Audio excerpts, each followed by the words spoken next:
I've given every opportunity for them to let me in, but I just can't do it anymore. I have a psychiatric service dog who aids me with CPTSD. He is the single greatest thing to happen to me.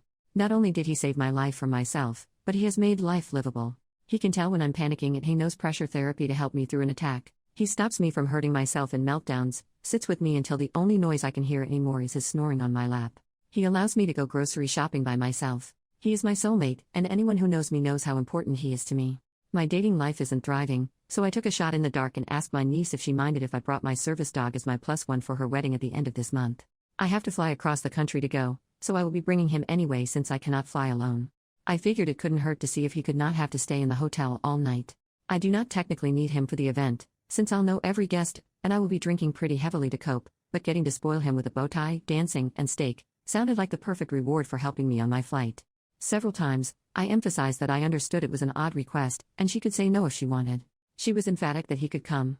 She said even if I found a date, he could come.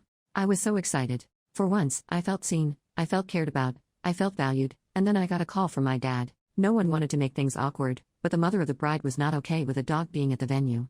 I explained that he is a trained service animal and will not interrupt the ceremony in any way, and I'd of course remove him if he did. Still, he said they didn't like it. I was so tired of hearing everyone else's words through my father. He won't be around forever, and sooner or later, they will have to start talking to me. I had one request: let the bride tell me. When I asked her, she said yes, and until she told me she changed her mind, I was under the assumption he could go. Well, I never heard back. My dad kept dropping hints when I call him, but I told him what my expectations were. When I RSVP'd, I put my dog as my +1 on the response to let them know I wasn't backing down this time. At this point, I didn't even care if she said he couldn't go. I just wanted to hear it from her.